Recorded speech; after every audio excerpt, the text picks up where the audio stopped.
चलो बच्चों, आज से सबसे पहले अपन बात कर रहे हैं ड्राफ्टिंग में। ठीक है। अब मुझे एक तो उम्मीद है कि आपने 8 मार्क के क्वेश्चन निकाल तो लिए होंगे मॉड्यूल से। बोलो बच्चों,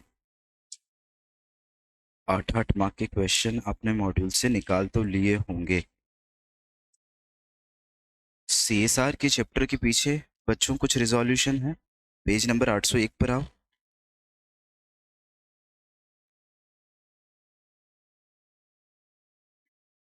ठीक है। 801 पर कुछ स्पेसिमेन रिजोल्यूशंस हैं। ठीक है। इसके बाद पेज नंबर 895 पे कुछ स्पेसिमेन रिजोल्यूशन है, मतलब मॉडल रिजोल्यूशंस। ठीक है। फिर उसके बाद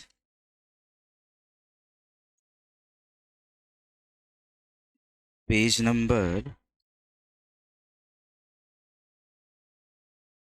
758, 759 और 761, यहाँ पर मिनट्स है एक जो अपने को करना है। नोटिस मैंने करवा दिया है,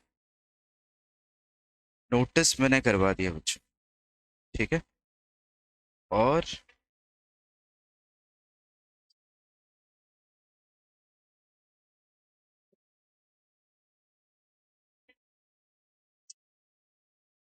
ठीक है, अभी ये शुरू करते हैं, फिर उसके बाद में बात करेंगे आगे।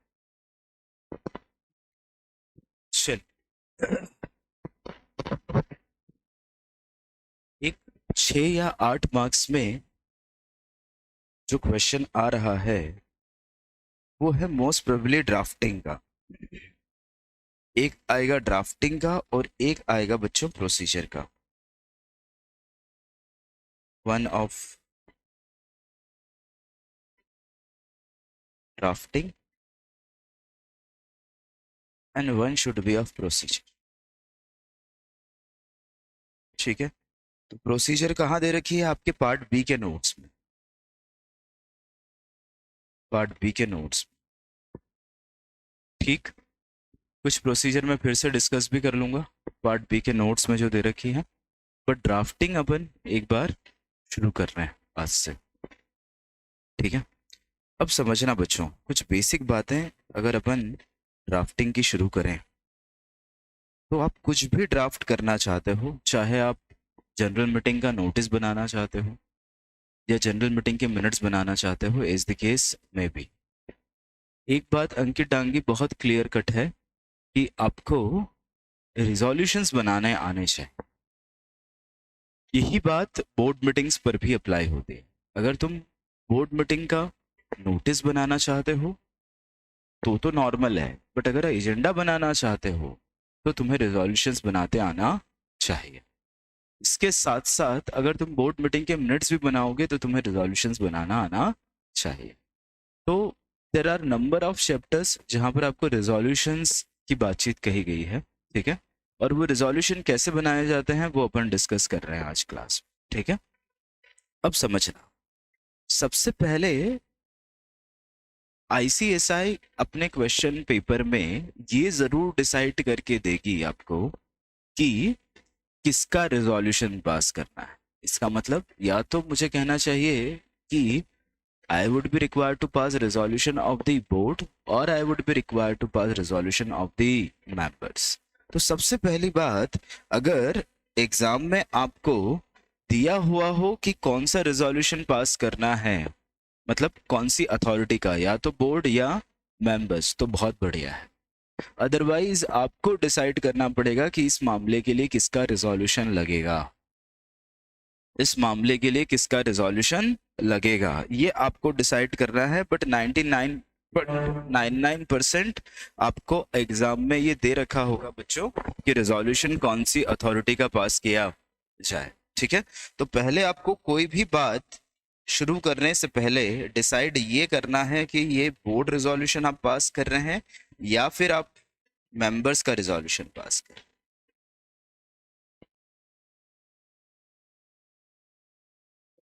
ठीक है। दूसरी बात,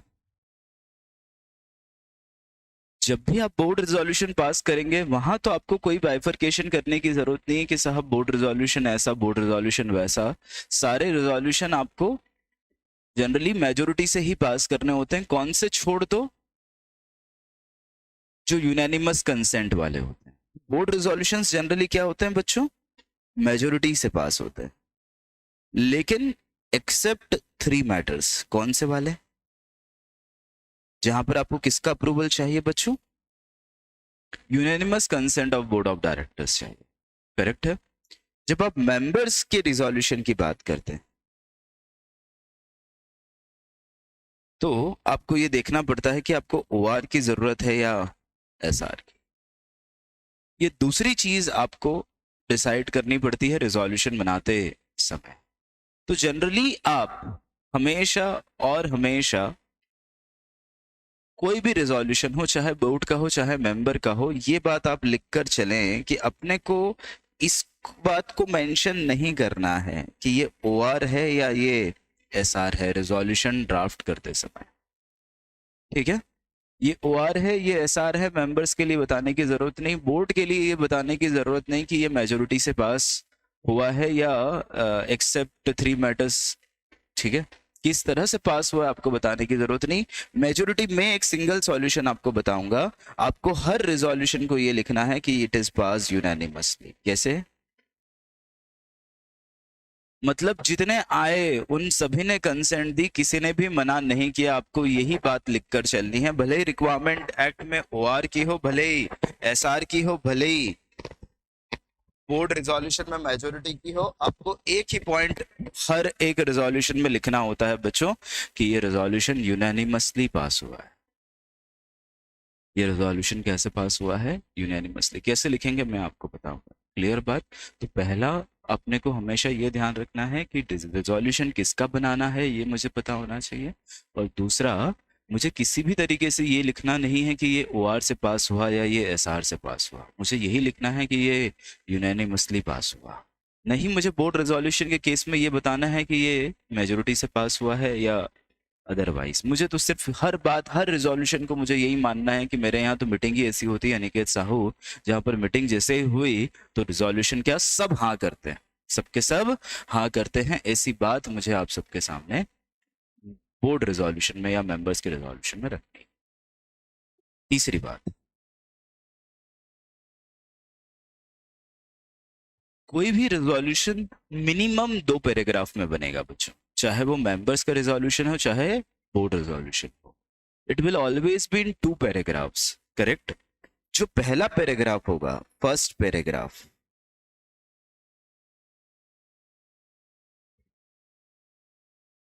it will start with resolve that. Capital में ही लिखना है आपको। ठीक है, ये हमेशा रिजॉल्व दैट से शुरू होगा। ठीक, जब सेकेंड पैराग्राफ आएगा, जो मिनिमम आना ही है हर केस में, वो रिजॉल्व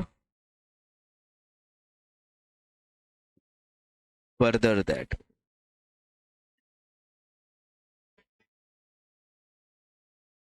से शुरू होगा। उसके बाद तीसरा पैराग्राफ अगर अपन बात करें, अगर लिखना पड़े तो थर्ड हो, फोर्थ हो और सब्सिक्वेंटली कितने भी हों, वो सब रिजॉल्व ऑल्सो दैट से शुरू हो। मेरी बात समझ में आ रही है? कहां से शुरू होंगे? रिजॉल्व ऑल्सो दैट से। तो इसका मतलब खुशी शाह, कुमकुम मंगल, मानस रघुवंशी, किसी भी रिजोल्यूशन की शुरुआत मुझे कहां से करनी है? रिजॉल्व दैट से, या दूसरा पैराग्राफ रिजॉल्व फर्दर दैट से, तीसरा पैराग्राफ रिजॉल्व ऑल्सो दैट, चौथा फिर से रिजॉल्व ऑल्सो दैट। तो सर आपने किससे कॉपी किया? तो मुर्तजा महुवाला। मेरा कहना है कि मैंने जो प्रोविजो में मैं लिखता हूं ना, जैसे प्रोवाइडेड दैट मतलब first proviso, provided further that मतलब second proviso, provided also that इसका मतलब ये थर्ड प्रोविजो है। मेरी बात क्लियर है? प्रोवाइडेड ऑल्सो दैट मतलब ये थर्ड प्रोविजो है।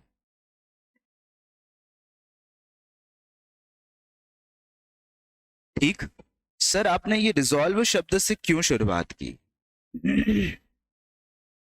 क्योंकि बच्चों मेंबर जब भी अपने डिसीजन लेते हैं तो बेसिकली वो रिजॉल्व करते हैं, वो निर्णय लेते हैं। सर आपने ये शब्द कहाँ से कॉपी किया? अब ये 3 शब्द तो मैंने कहाँ से कॉपी किए बच्चों? प्रोविजो से। Provided that, provided further that, continuity दर्शाते हैं। पर ये रिजॉल्व शब्द मैंने, अनिकेत अगर तुम्हारे सामने स्पाइरल रखा हुआ हो तो चेक करना, मैंने 139 सबसेक्शन 3 से कॉपी किया है ये। 139 सबसेक्शन 3 से याद करो अगर, क्योंकि अभी तो कंपनीज एक्ट का तुमने टेस्ट दिया ही था। इंटरनल रोटेशन का ये पॉइंट है अंशिका पालीवाल, अनिकेत साहू, अर्पित गुप्ता, किसका पॉइंट है? इंटरनल रोटेशन का। जहां लिखा है मेंबर्स में रिजॉल्व, जरा चेक करना, मेंबर्स में रिजॉल्व मतलब मेंबर्स निर्णय ले रहे हैं, मेंबर्स में रिजॉल्व। ठीक है। तो एक बात तीसरी जो अपने को समझ में आ गई वो ये है कि कोई भी रिजोल्यूशन अगर अपन आगे बढ़ाएंगे तो वो मिनिमम 2 पैराग्राफ तो मुझे करने ही है, मिनिमम 2 पैराग्राफ तो रहेंगे, मिनिमम 2 पैराग्राफ तो रहेंगे। अगर 2 से ज्यादा हुए तो फिर उनकी शुरुआत अपन रिजॉल्व ऑल्सो दैट से करेंगे। अब ये जो मैं नियम बता रहा हूं, it is not the hard and fast rule, there can be certain exceptions. आपको फिर से तीसरे पैराग्राफ में भी रिजॉल्व फर्दर दैट मिले, ऐसी कोई बड़ी बात नहीं है, क्योंकि हर व्यक्ति अपने तरीके से लिख रहा है, अपनी बात को कहने की कोशिश कर रहा है। मेरी बात समझिएगा, ठीक है। But this is something which I have copied from the act itself, जो मैंने एक्ट से ही उठाया है, इसलिए थोड़ा सा मोर करेक्ट जाता है। ठीक है। तो resolve that, resolve further that, resolve also that. चौथा पॉइंट, कोई भी पैराग्राफ आपने शुरू किया, it will always start with the inverted commas, it will always start with the inverted commas. ठीक है। अब 2 तरह की बातें चलती है, एक है हम फर्स्ट पैराग्राफ को क्लोज करेंगे और सेकंड में फिर से शुरू करेंगे और सेकंड में फिर से क्लोज करेंगे, ये भी एक तरीका है। और दूसरा तरीका ये भी होता है केशव तोमर कि हम फर्स्ट को इन्वर्टेड कॉमा से शुरू करें और उसके बाद इसको यहाँ क्लोज ना करें। इसके अलावा एक तरीका है सेमी कॉलन से कंटिन्यू करें। ठीक है। अब सेमी कॉलन से अगर मैंने इसको कंटिन्यू कर दिया तो स्वाभाविक सी बात है वही चल रहा है, तो फिर मुझे यहाँ पर इसे लिखने की जरूरत नहीं है और ये सेकेंड कॉलम में जाकर क्लोज हो जाएगा, सेकेंड पैराग्राफ में जाकर क्लोज हो जाएगा। मतलब शुरुआत में एक इन्वर्टेड कोमा और एंड में एक इन्वर्टेड कोमा। ये भी प्रैक्टिस चलती है बच्चों। और दूसरी प्रैक्टिस ये भी है कि हर पैराग्राफ वाइज आप रिजॉल्व दैट को शुरू करो और खत्म करो। मेरी बात clear? You can start inverted comma से हर पैराग्राफ को शुरू करो, खत्म करो, ये भी हो सकता है। या फिर you can opt for another method, that is inverted comma से पहले पैराग्राफ को शुरू करके खत्म कहाँ करो? लास्ट पैरा पर इन्वर्टेड कॉमा क्लोज करो और इस बीच जितने भी पैराग्राफ हैं उसमें क्या करो? खत्म होने पर सेमी कॉलन करते जाओ। क्लियर? तो ये चौथी बात है जो आपको ध्यान में रखनी है रिजोल्यूशन बनाते समय। क्लियर? अब मैं 5वीं बात की बात कर रहा हूं, ठीक है, या चौथा ही मार्क कर देता हूं इसी को। कोई भी रेजोल्यूशन अपन ने शुरू किया तो उसकी शुरुआत में आपको क्या लिखना पड़ता है? मैं आपको सेम कंटेंट बता रहा हूं, आप ये डिट्टो छाप दोगे तो आपका काम हो जाएगा। ठीक है। ये बात तो तय हो गई कि आपने क्या लिखा, रिजॉल्व दैट, ये तो आपने लिखा ही है। ठीक है। अब अपने को आगे क्या लिखना है मैं उसकी बात कर रहा हूं। ठीक। रिजॉल्व दैट लिखने के बाद सबसे पहला पॉइंट आपको जो लिखना है, पैरा वही चलेगा बट उसको मैं पॉइंट्स में डिवाइड कर रहा हूं। ठीक है। ये पहले पैराग्राफ के पॉइंट है। ये किसके पॉइंट है? पहले पैराग्राफ के।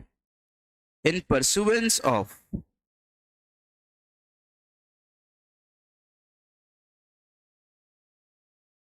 सेक्शन ऑफ कंपनीज एक्ट 2013, अब हो सकता है एक से ज्यादा सेक्शन भी आ जाए, and other applicable rules made thereunder.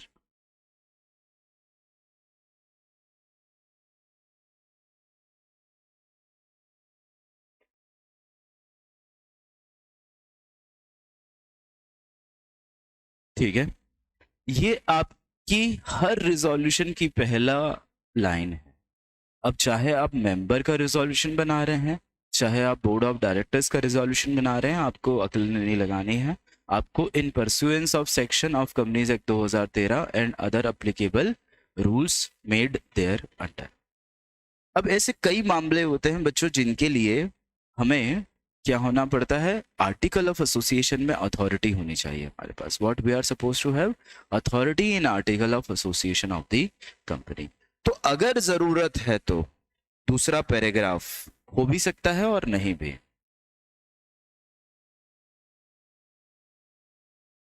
Read along with regulation number of AOA of the company. तो इसकी जरूरत कब पड़ेगी अनिकेत साहू, जब किसी पर्पस के लिए मेरे पास क्या होना चाहिए, आर्टिकल में पावर होना चाहिए। तो उदाहरण के लिए ये वाली लाइन कहाँ आ जाएगी, एडिशनल डायरेक्टर के अपॉइंटमेंट में। ठीक है, ऑल्टरनेट डायरेक्टर के अपॉइंटमेंट जहां एओए में पावर होना चाहिए। तो इन pursuance of section of Companies Act 2013 and other applicable rules made thereunder, read along with regulation number of AOA of the company। यहाँ रेगुलेशन नंबर लिखना पड़ेगा, ठीक है, यहाँ पे स्पेस आना चाहिए।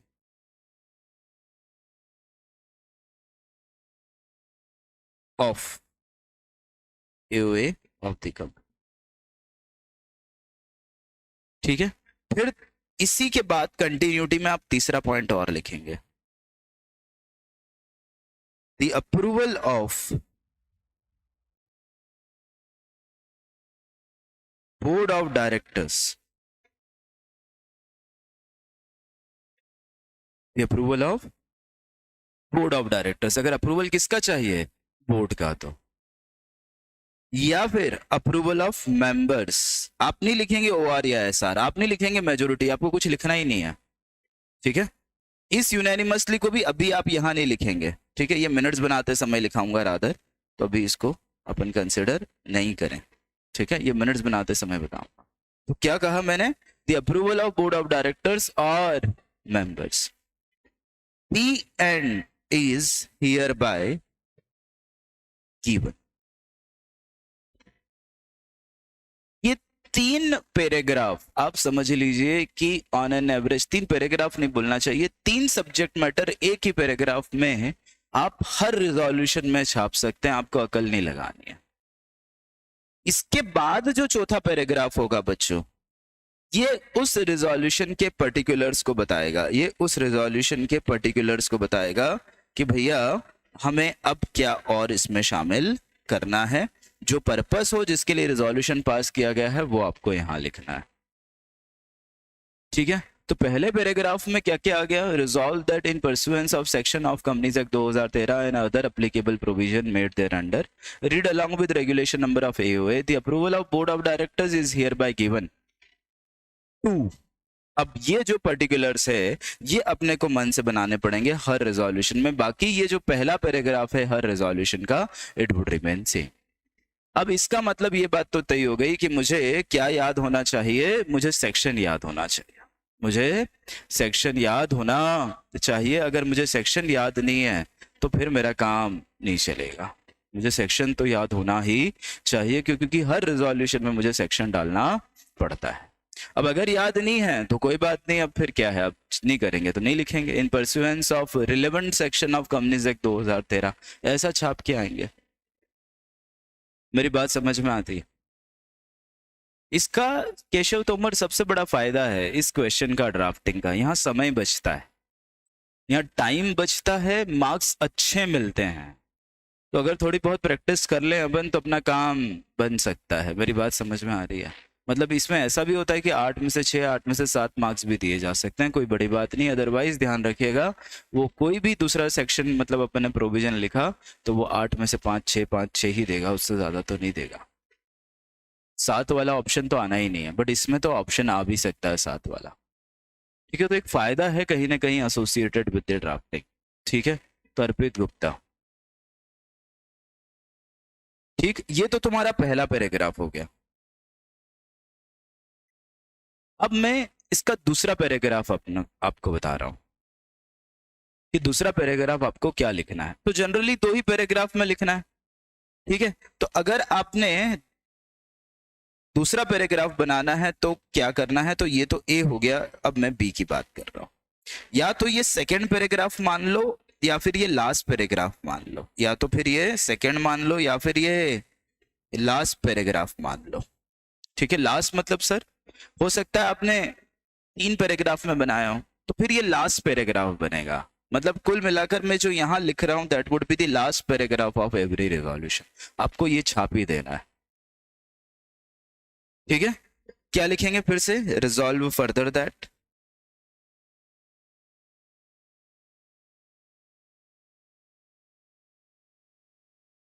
ठीक है, जिसका अप्रूवल तुमने पहले लिया था ऊपर, उसका ही अप्रूवल तुम्हें नीचे लेना है। मतलब the approval of board of directors अगर आपने ऊपर लिया है तो नीचे भी approval of board of directors ही लेना है। ऊपर अगर तुमने अप्रूवल ऑफ मेंबर्स लिया है तो अप्रूवल ऑफ मेंबर्स भी नीचे ही लेना है। तो क्या लिखेंगे, resolve further that the approval of board of directors और members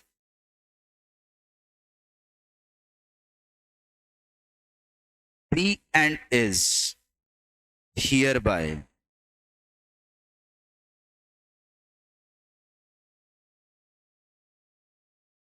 also given। also given मतलब एक बार पहले दिया जा चुका है, अब एक और बार अपन ले रहे हैं। to authorize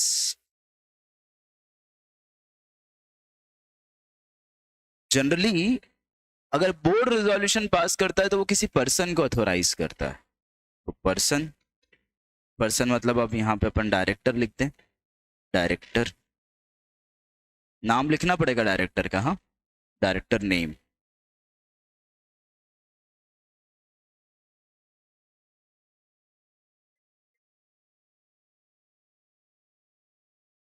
director of the company.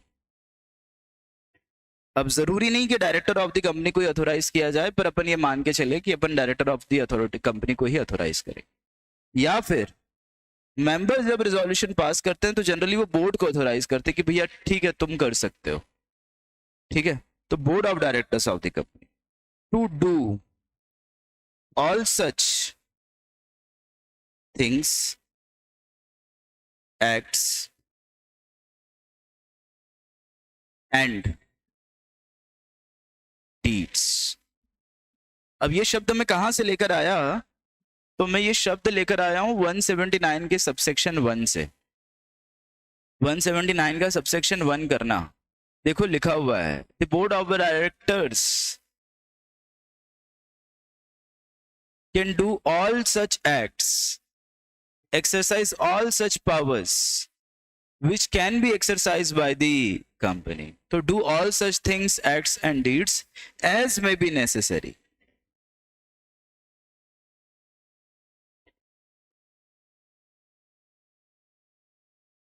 to give effect to above resolution। जो अब डिसाइड किया है उसको इफेक्ट। ये आपका लास्ट पैराग्राफ होगा बच्चों, it would be your last paragraph या सेकंड पैराग्राफ। बात समझ में आती है? ठीक है, तो ये आप समझ लो कि एक प्रोफार्मा तुमको मैंने दे दिया है, इसी में तुम्हें फिट करना है चीजों को। अगर रिजोल्यूशन बनाते सीखे बच्चों तो ही मिनट्स बनाते सीख पाएंगे, तो ही मिनट्स बनाते सीख पाएंगे, क्योंकि मिनट्स में रिजोल्यूशन छापे जाते हैं। तो कम से कम अपने को 2-4 रिजोल्यूशन की प्रैक्टिस करनी पड़ेगी। ठीक है, तो एक आध रिजोल्यूशन मैं खुद लिखकर तुम्हें बताता हूं, उसके बाद एक आध की प्रैक्टिस तुम खुद करना। ठीक है, तो चलो शुरू करें। ये वाला लिख लिया क्या तुमने? इसमें समझ में आ गया? कुछ डाउट हो तो पूछ लो। तो फिर इसी प्रोफार्मा को अपन कॉपी करके कुछ बनाते हैं, कुछ लिखते हैं।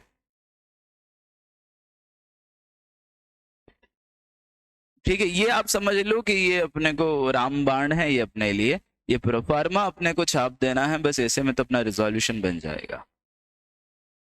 ठीक, कुछ एडिशन ओमिशंस, एडिशंस हो सकते हैं, ओमिशंस तो कुछ भी नहीं होना है बच्चों।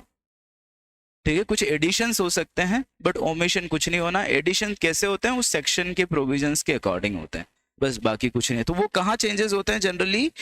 वो चेंजेस होते हैं बच्चों पर्टिकुलर्स में।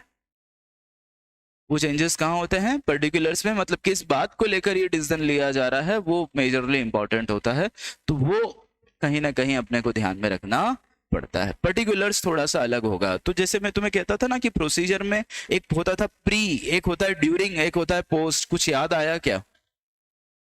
एक प्री, एक होता है ड्यूरिंग, एक होता था post.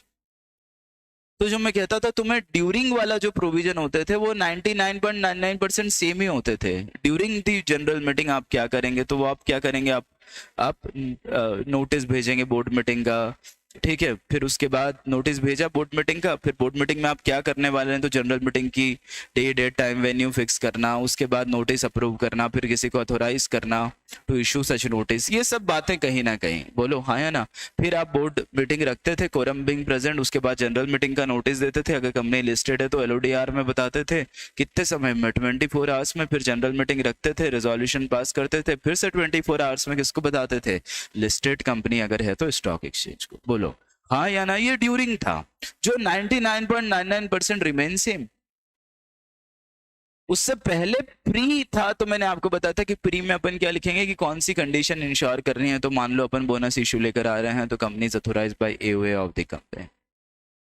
Correct. There is no default in repayment of deposit and debenture or interest thereon. All partly paid up shares are fully paid up. ये कुछ, ये प्री है। फिर पोस्ट मैंने तुमको सिखाया था कि पोस्ट क्या होता है, जो अप्रूवल हो जाए उसके बाद क्या करना। तो जैसे जनरल रजिस्टर में एंट्रीज करना, रेजोल्यूशन आरओसी को फाइल करना। बोलो हाँ या ना। अनिकेत साहू, क्या तुम सुन रहे हो? भाई जाग तो रहे हो ना सब? सुबह 7:34 हो चुके हैं, सूरज चढ़ चुका है भाई अब।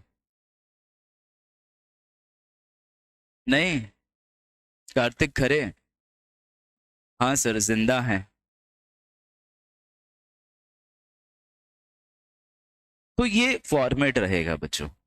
ठीक है, चल कुछ शुरू करते हैं अपन। एक ऐसा रेजोल्यूशन शुरू करते हैं जो आपके मॉड्यूल में भी दे रखा हो, या चलो पहले अपन बिना मॉड्यूल के करते हैं सॉल्व, उसके बाद अपन मॉड्यूल वाले सॉल्व करें।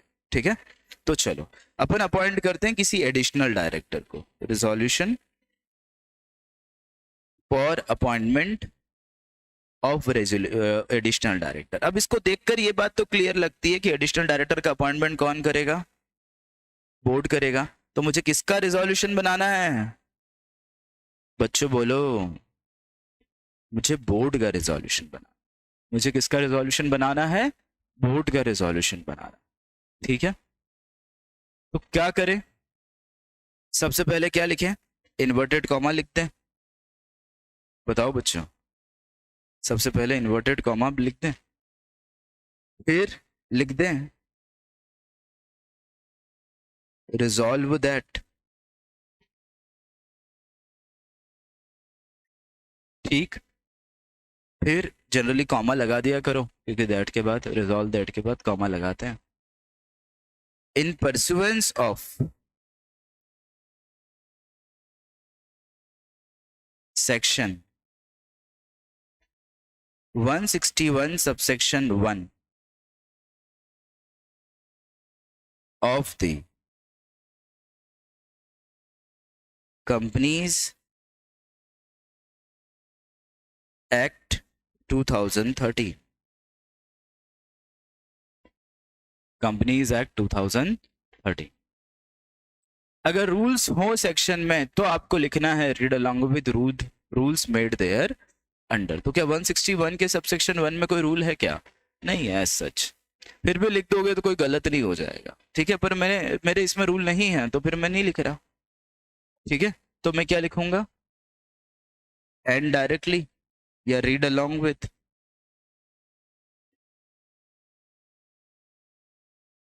रेगुलेशन।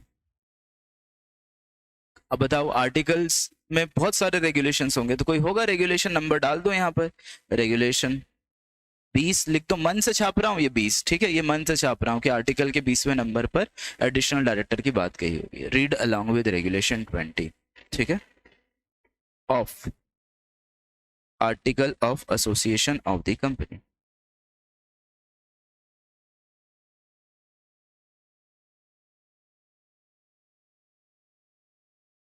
Of the company.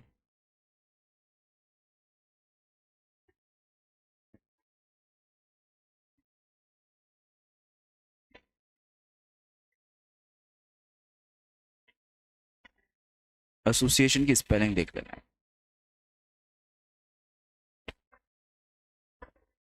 ठीक है, ये मेरे कौन से पैराग्राफ हो गए? पहला और दूसरा। अब तीसरा क्या आएगा? The approval of board of directors of the company.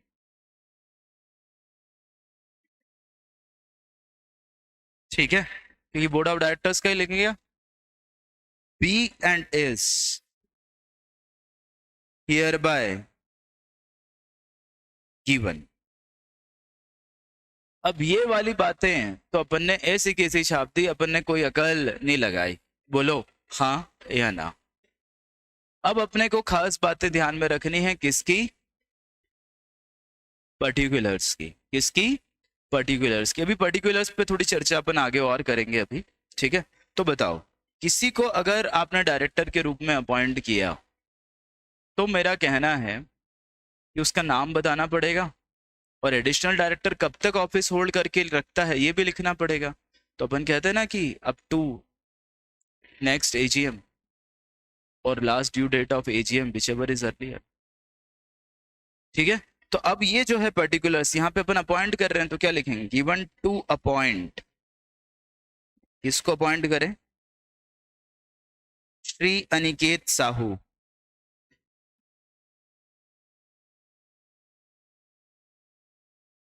ठीक है, श्री अनिकेत साहू। अब मेरा कहना है कि अगर अपॉइंटमेंट करना चाहते हो, तो इनसे क्या रिसीव होना चाहिए पहले? कंसेंट और डिक्लेरेशन, हाँ या ना? क्यों? क्योंकि मैंने तुम्हें सिखाया था कि किसी भी डायरेक्टर को अपॉइंटमेंट करना है तो कुछ कॉमन कंडीशंस है, जैसे राइटिंग में कंसेंट लेना, जैसे डिक्लेरेशन लेना, उसके पास डीन होना। करेक्ट है ये बात? ठीक है।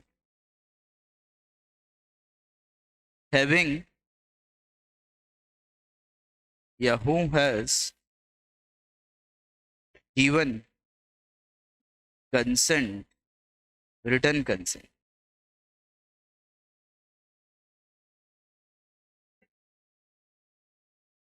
And declaration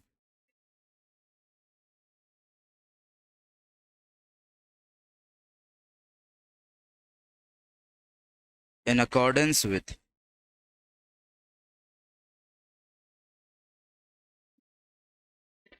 section 152 subsection 3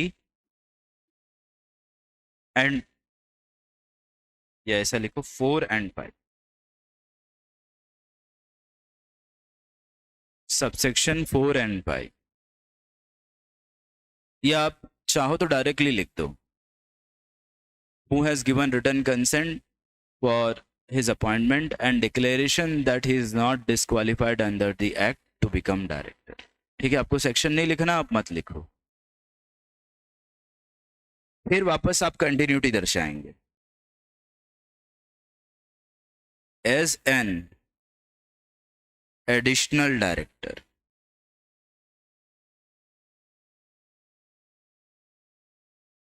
to appoint Shri Aniket Sahu who has given written consent and declaration in accordance with, ठीक है, as an additional director to hold office till the date of next AGM or last due date of AGM, whichever is earlier. तो ये जो point होता है बच्चों particulars का, ये उसका कंटेंट दर्शाता है कि भैया आप कर क्या रहे हो। अगर आप अपॉइंटमेंट कर रहे हो तो आप अपॉइंटमेंट का रेजोल्यूशन बात करें। अपॉइंटमेंट किया तो स्वाभाविक है कि आपको कितने समय तक के लिए आपने अपॉइंट किया वो भी अपन समय लिखे हैं। तो अपॉइंटमेंट किया है, कंसेंट ली है और कितने समय तक किया है ये आपको लिखना पड़ेगा अगर अपॉइंटमेंट का रेजोल्यूशन पास कर। अब चाहे ये अपॉइंटमेंट ऑडिटर का हो रहा हो तो भी, चाहे ये अपॉइंटमेंट एमडी का हो रहा है तो भी, चाहे ये अपॉइंटमेंट डब्ल्यूटीटी का हो रहा है तो भी, चाहे ये अपॉइंटमेंट सीएस का हो रहा है तो भी, क्योंकि अपॉइंटमेंट में रिटर्न कंसेंट तो आपको लेनी ही है ना, और उसका टेन्योर कब तक रहेगा वो भी आपको बताना पड़ेगा। तो एक चीज आप लिख लें हिंदी में इसके ठीक नीचे कि जब जब कब कब जब जब अपॉइंटमेंट के रिजोल्यूशन पास करेंगे बच्चों, whenever we will pass resolution of appointment, we are also required to give particulars of his consent as well as his tenure, as well as his tenure। ये दो बातें लिख ली। बोलो क्या लिख ली क्या ये बात, हाँ या ना। जब भी अपॉइंटमेंट के रिजोल्यूशन पास करेंगे तो ये दो बात जरूर लिखेंगे कि भैया रिटर्न कंसेंट ली है और उसका टेन्योर लिखा हुआ। ठीक है, इसी के आगे एक और बात हिंदी में लिखना, अगर रेम्यूनरेशन भी फिक्स करना पड़े, अगर रेम्यूनरेशन भी फिक्स करना पड़े तो रेम्यूनरेशन भी लिख कर देंगे। रेम्यूनरेशन भी फिक्स करना पड़े तो रेम्यूनरेशन भी लिख कर देंगे। जैसे कुछ एग्जांपल दूं रेम्यूनरेशन फिक्स करने के, जैसे रिटर्न कंसेंट हो गई, टेन्योर तो हो ही गया। जैसे एमडीडब्ल्यूटीडी का टेन्योर 5 साल है मैक्सिमम, तो आपको लिखना पड़ेगा कि भैया ये तब तक रहेगा, होल्ड करेगा। आया ना, रिटर्न कंसेंट आपको देनी पड़ेगी बिकॉज इज अ डायरेक्टर, बिना डायरेक्टर बने एमडीडब्ल्यूटीडी बन नहीं सकते।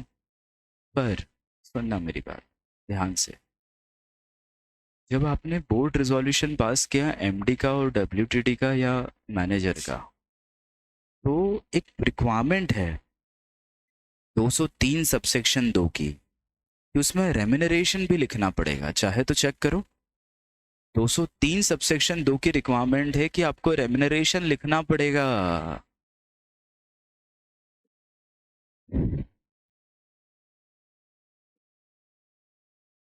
203 सबसेक्शन 2 की रिक्वायरमेंट है कि आपको रेम्यूनरेशन लिखना पड़ेगा। चेक कर लो भले ही, मैंने तो यही पढ़ा था सुबह। अनिकेत साहू तेरे साथ मित्र तेरा कुशवा भी बैठा ही होगा। साहू साहू है ना, तो इसका क्या मतलब हुआ कि रेम्यूनरेशन भी लिखना पड़ेगा, मिनिमम रिक्वायरमेंट। इसके अलावा रेम्यूनरेशन और कहाँ लिखना पड़ती है? 142 में। बताओ 142 कौन सा है, चेक करके बताओ जरा।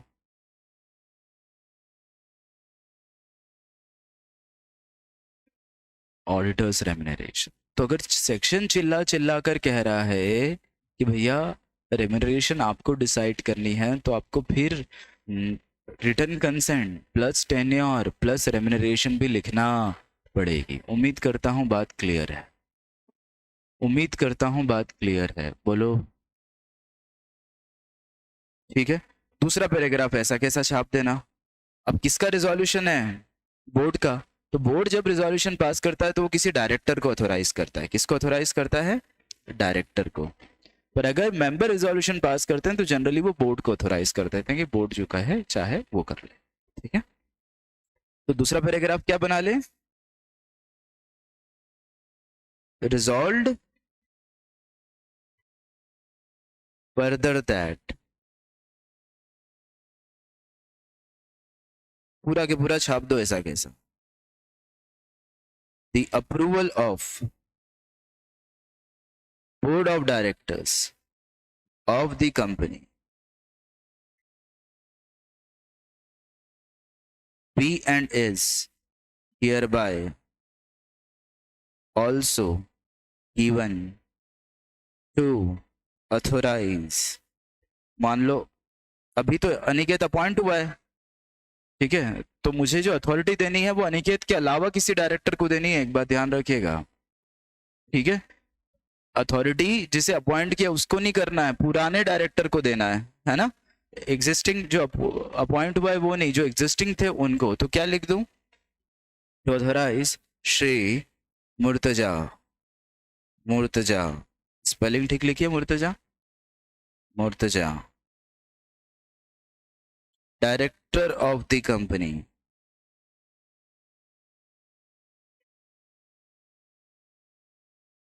ठीक है, to do all such things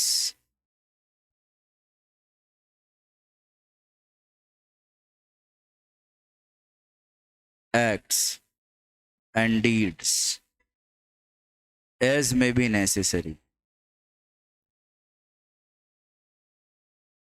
to give effect to resolution। अब बताओ, कंपनी की ओर से ई फॉर्म फाइल होगा, बोलो बच्चों, कंपनी की ओर से ई फॉर्म फाइल होगा DIR 12, तो फिर उसमें साइन कौन करेगा, साइन मुर्तजा के लगेंगे। मेरी बात समझ में आई, कंपनी की ओर से जो अथोराइज व्यक्ति है वही साइन करेगा, फिर तो मुर्तजा ही कंपनी की ओर से डिजिटली साइन करेगा, क्योंकि उसी को बोर्ड रिजोल्यूशन से अथोराइज किया है, एक बात ध्यान रहे, उसी को बोर्ड रिजोल्यूशन से अथोराइज किया है तो वही साइन करेगा, ये बात ध्यान रहे, ठीक है। तो जिसको आप अथोराइज करें वह ठीक है। अगर बोर्ड को अथोराइज किया तो फिर बोर्ड एक और रिजोल्यूशन पास करेगा किसी को अथोराइज करने के लिए, क्योंकि अगर मेंबर्स क्या कहते हैं, बोर्ड को अथोराइज करते हैं। जैसे उदाहरण के लिए एग्जांपल लें अपन कि मेंबर्स रेजोल्यूशन पास कर रहे हैं इस बात का कि तुम 60-100 से ज्यादा का इन्वेस्टमेंट कर सकते हो, लोन गारंटी सिक्योरिटी दे सकते हो, कर सकते हैं ना मेंबर्स, अरे बोलो। तो वो किसको अथोराइज करते हैं, बोर्ड को, फिर बोर्ड एक रेजोल्यूशन पास करता है तो वो किसी डायरेक्टर को अथॉरिटी देता है। मेरी बात क्लियर है, ठीक।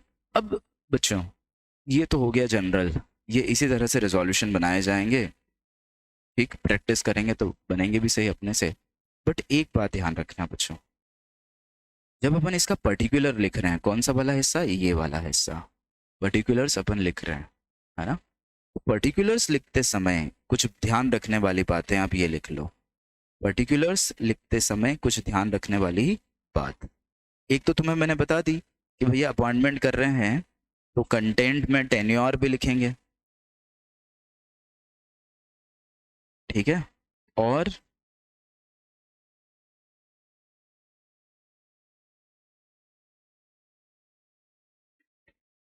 टेन्योर लिखेंगे और क्या करेंगे, रेम्यूनरेशन भी लिखेंगे, ठीक है। बट बच्चों ऐसे कई सेक्शंस हैं जो चिल्ला चिल्ला कर खुद कहते हैं कि आपको रिजोल्यूशन में ये बात लिखना है, ऐसे कई सेक्शंस हैं जो चिल्ला चिल्ला कर कहते हैं कि आपको रिजोल्यूशन में ये बात लिखनी है। जैसे उदाहरण के लिए मैं तुमको बता रहा हूं, 180 सबसेक्शन 1C में तुम्हें मैंने पढ़ाया था कि स्पेशल रिजोल्यूशन में अमाउंट लिखना पड़ेगा जो बोर्ड बोरो कर सकता है, याद करो। 181C में जो मेंबर्स रिजोल्यूशन पास कर रहे हैं उसमें अमाउंट लिखना पड़ेगा जो बोर्ड बोरो कर सकता है, ठीक है। मैंने ये पढ़ाया था एग्जैक्टली, अगर मोबाइल में बेयर एक्ट देखोगे तो ये 180 का सबसेक्शन 2 होगा, मोबाइल से चेक करना, क्योंकि बेयर में मैंने सबसेक्शन 2 ही डाल रखा है स्पेसिफिकली, बट हाँ ये वही है। इसके साथ साथ जब मैं तुम्हें 186 सबसेक्शन 2 और 3 पढ़ा रहा था तो भी मैंने तुम्हें बताया था कि जो SR पास हो रहा है यहाँ पर, ठीक है, SR पास हो रहा है, उसमें भी अमाउंट लिखा जाना चाहिए कि कितना अमाउंट आप लोन गारंटी या सिक्योरिटी का दे सकते हो। तो चिल्ला चिल्ला कर कौन कंटेंट बता रहा है, एक्ट बता रहा है, तो ये क्या हुआ, ये रेजोल्यूशन का कंटेंट हुआ। अरे बहन रुक जा, बैठ जा बिना पंखे के थोड़ी देर,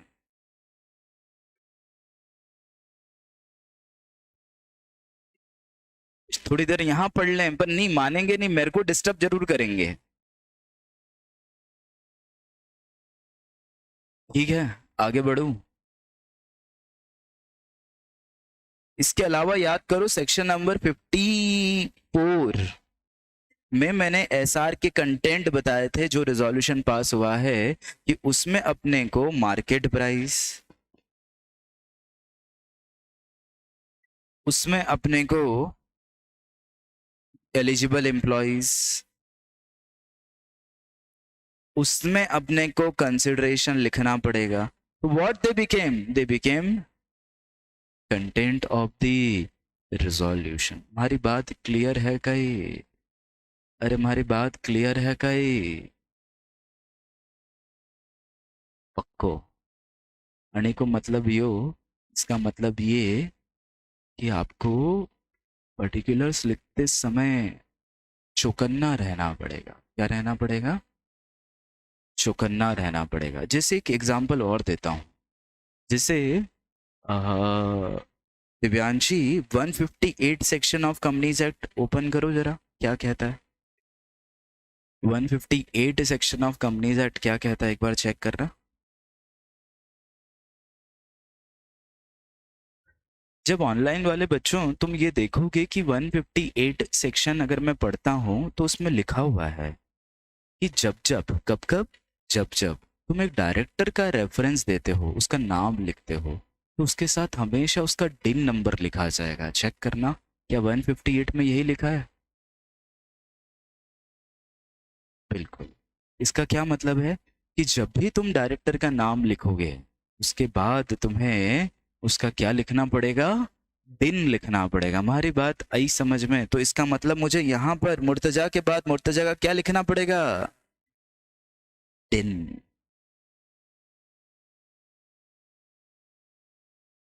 यहाँ मुझे एडिशनल डायरेक्टर के रूप में अनिकेत साहू का अगर ऑलरेडी इसके पास दिन है तो दिन लिखना पड़ेगा। ठीक है, बट इसमें नहीं भी लिखे तो भी चलेगा। The reason behind he suppose to be now appointed, अब ये अपॉइंट हुआ है, बट एग्जिस्टिंग का तो मुझे लिखना ही पड़ेगा। चेक करो 158 पढ़ाया हुआ है तुमको? पढ़ाया हुआ है, ये मत कह देना नहीं पढ़ाया।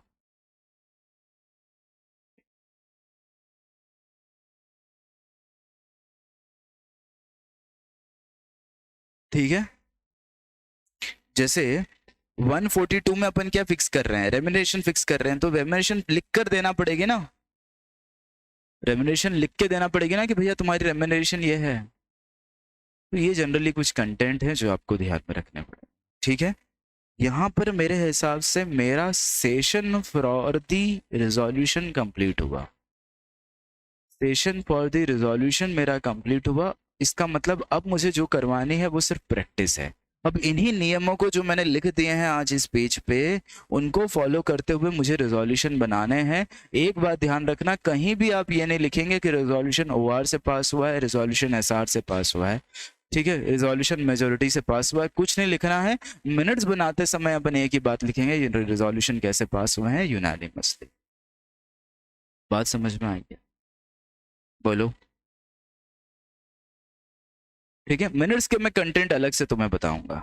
चलो, तो एक आध रिजोल्यूशन देखते हैं अपन मॉड्यूल से, इजी वाला, जिससे कि अपन थोड़ा सा और आगे बढ़ सके, है ना। पर अभी सबसे पहले अपन रेजोल्यूशंस जो बना रहे हैं वो पार्ट बी के बना रहे हैं। किसके बना रहे हैं? पार्ट बी के बना रहे हैं। ध्यान रखना, क्योंकि पार्ट बी में इस तरह के क्वेश्चन आने के चांसेस ज्यादा हैं। किसके चांसेस ज्यादा हैं? पार्ट बी में। ठीक है, पर तुम होमवर्क लिख लो, कुछ रेजोल्यूशन मैं आपको बताता हूँ। पेज नंबर 462 पर, पेज नंबर 462 पर, पेज नंबर 462 पर, फोन क्या कह रहा है, रुक जाओ। सर इसका स्क्रीनशॉट ग्रुप पे भेज दो ना सर। मेरे भाई मुर्तजा, इतनी सेवा थोड़ी होती है। ये क्या बात हुई भाई? हाँ, तुम नींद में हो, तुम्हारी नींद नहीं खुली, तुम अभी भी रजाई ओढ़ के सो रहे हो, तुम लिख नहीं पाए, तो इसका हम स्क्रीनशॉट भेजें? बड़ी हिम्मत कर ली तूने ये बात पूछने की मेरे से। मतलब आज तक कोई ऐसे बहुत साधारणतः ये बात मुझसे कभी कोई बच्चा करता नहीं है। अच्छा, वो ब्लर आ रही है इसकी। ठीक है, फिर कर दूंगा। हाँ, मुर्तजा मेरा खास है, बिल्कुल अर्पित, सही है भाई। सही है दोस्त। अब पेज नंबर 462 पर ऑडिटर्स के 3 रिजोल्यूशन दिखाई देंगे, दिखाई दिए? ठीक है, इनको ट्राई करना बच्चों खुद से, इनको ट्राई करना, ये बहुत आसान है। ठीक है, या नहीं भी करना चाहो तो कोई दिक्कत नहीं, मैं एक दिन की प्रैक्टिस करवा दूं उसके बाद कर लेना, एक दिन की प्रैक्टिस करवा दूं उसके बाद करना, पर ये होमवर्क में रख लो ये 3 रिजोल्यूशन। ठीक है, बात समझ में आई? चलो तो कुछ प्रैक्टिस करें रिजोल्यूशन की। कितना समय बाकी है मेरे पास? है 10-15 मिनट। ठीक, आएंगे रिजोल्यूशन नोटिस सब जो मॉड्यूल में दिए हुए हैं बच्चों, ध्यान रखिएगा, there would be nothing out of the module. Drafting जो भी होगी, प्रोसीजर जो भी होगी, वो मॉड्यूल के बाहर कुछ भी नहीं होगी, है ना? तो अपने को कुछ भी सोचना नहीं है कि भैया मॉड्यूल से बाहर कुछ जाना है, अपने को जो मॉड्यूल में दिए हुए हैं उसकी प्रैक्टिस कर लें तो ही बहुत है। ठीक, तो मेरे हिसाब से मैंने मॉड्यूल का चैप्टर नंबर 15 ओपन किया है, और 15 में मुझे चैप्टर के पीछे, अरे बच्चों आवाज नहीं, बस ध्यान रखना, मॉड्यूल के पीछे मुझे कोई ड्राफ्टिंग नहीं मिली। अब मैं चैप्टर नंबर 16 में जा रहा हूं। चैप्टर नंबर 16 में मॉड्यूल के पीछे मुझे कोई ड्राफ्टिंग मिली है क्या, मैं ये चेक कर लेता हूं।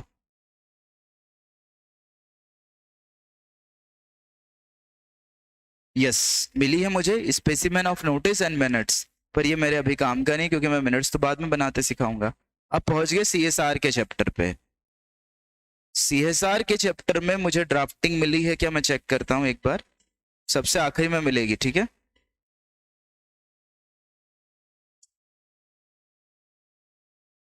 मिली है, मुझे मिली है बच्चों, मुझे मिली है पेज नंबर 801 पर 2 रिजोल्यूशन दिखाई दे रहे हैं। तो बिल्कुल लिख लिख के, कैसे लिख लिख के चेक कर लें, पेज नंबर नोट करते जाना 801।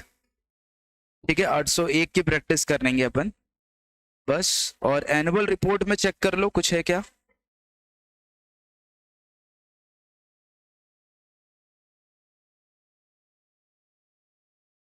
एनुअल रिपोर्ट में हाँ है, पेज नंबर 847 पर, 847 पर 2 दिखाई दे रहे हैं, ये 2 2 4 हो गए प्रैक्टिस में अपने।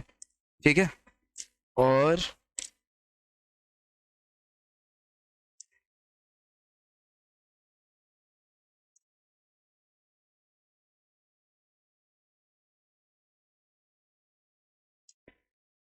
इसके बाद मैं पहुंच गया आखिरी चैप्टर पे, और इसमें मुझे फिर से मिले हैं 2 रेजोल्यूशन। ठीक है, 895 896, इसका मतलब रेजोल्यूशन मुझे 6 प्रिपेयर करना है। कितने रेजोल्यूशन प्रिपेयर करना है? 6 रेजोल्यूशन प्रिपेयर करना है मुझे। ठीक है, तो कल 6 में से 2 मैं बनवा दूंगा, 6 में से 2 मैं बनवा दूंगा। ठीक है, जो टफेस्ट होंगे, या एक आसान करवा दूंगा एक टफ करवा दूंगा, 4 में से तुम बोलोगे तो एक आध और करवा दूंगा। ठीक है, तो ये 6 किसको प्रैक्टिस करने हैं? अपन सबको मिलके ये 6 रेजोल्यूशन बनाकर देखेंगे। ऑनलाइन बच्चे समझ पा रहे हैं क्या? 6 में से 2 तो मैं कल करवा दूंगा बच्चों। ठीक है, तो मेरे हिसाब से संडे को मेरे पास, मेरे कल अब मैं नहीं हूं, मोस्ट प्रोबेबली परसों भी नहीं हूं मैं, संडे को मैं रिजोल्यूशन की और मिनट्स की ड्राफ्टिंग कंप्लीट करवा दूंगा। पार्ट बी आपका कंप्लीट हो जाएगा ड्राफ्टिंग के लिए। फिर पार्ट ए में क्या ड्राफ्टिंग है एक बार उसी दिन अपन देख लेंगे। ठीक है, तो संडे को अपन मिल रहे हैं करीब 3 आवर्स के लिए, मॉर्निंग अर्ली, ठीक, या इवनिंग लेट, जो भी है अपन देख लेंगे। तो ए पार्ट में तो सच ड्राफ्टिंग की जरूरत नहीं है, पर फिर भी अपन एक बार देख लेंगे कि कुछ खास बन रहा है क्या, तो वो अपन चेक करेंगे। फिर उसके बाद अपन बात करेंगे प्रोसीजर्स पे, जो पार्ट बी की है। प्रोसीजर तो अपने को सिर्फ पार्ट बी से ही करना है, अपने को पार्ट ए से नहीं करना, सिवाय एक आध डिविडेंड की प्रोसीजर अपन देख लेंगे। ठीक है, फिर अपन कुछ प्रैक्टिस और करेंगे क्वेश्चन आंसर्स की। ठीक है, तो सर शाम को टेस्ट में आएगा ना, आएगा या नहीं? फिर आएगा, बिल्कुल आएगा अर्पित, क्यों नहीं आएगा मेरे भाई, आएगा, 100% आएगा। टेस्ट को टेस्ट रहने दो, सिलेबस के हिसाब से चलने दो। ठीक है, प्रैक्टिस तो करो तुम, 6 की 6 खुद से प्रयास करो, मैं दूंगा एक आध तो। सर इनमें से एक क्वेश्चन आएगा एग्जाम में, कौन कह रहा है ये? कार्तिक खरे, यार भाई पेपर तो मैं नहीं बना रहा दोस्त, पर मुझे पूरी उम्मीद है कि क्वेश्चन जरूर आएगा। अरे अब पेपर में आ जाए तो दुनिया को ये कह देना कि श्रेयांश सर जो कहते हैं उनके प्रश्न बैठते हैं, और अगर नहीं आए तो कहना कि श्रेयांश सर जो बोलते हैं उनके प्रश्न नहीं बैठते, और क्या, है ना। देख बेटा, मुझे तो मेरी पूरी तैयारी करवानी है ना तेरे को पास कराने की, तू तो मेरे भरोसे बैठा था, है ना। तो मुझे तो पूरा प्रयास करना है मेरे भाई, अब आए नहीं आए वो सब ठीक है। अच्छा सर, ये कौन है बच्चा? राज। अब राज है ये, अब राज सरनेम पता नहीं है। ठीक है सर, इन SS1 हेडिंग 1 ऐसा लिखना है कि CS को call BM sir, CS shall be authorise from board और नॉट। इस प्रश्न को मैं नहीं दूंगा, ठीक है, चिंता मत कर, पर मैं एग्जैक्टली ये प्रश्न नहीं समझ पा रहा हूँ तेरा, तो मुझे ये कल पूछना। मोस्ट प्रोबेबली मैं कल, बच्चों चांसेस तो नहीं है बैच लेने के मेरे, पर अगर मुझे मौका मिला तो तुम्हारे लिए मैं ज़रूर आऊँगा, ठीक है, भले ही 1 आवर 1.5 आवर के लिए तुम्हारे लिए मैं आ सकता हूँ। तो कल मोस्ट प्रोबेबली, अब ये मान के चलो आपकी बैच तो है, ठीक है, आप ये मान कर चलिए आपकी बैच तो है, ठीक। फिर कल और आगे बात करेंगे, आज के लिए मुझे इजाज़त दीजिए यहीं पर। धन्यवाद, शुभ दिन। ठीक है, जो होमवर्क दिए हैं वो ज़रूर कीजिएगा, ठीक है।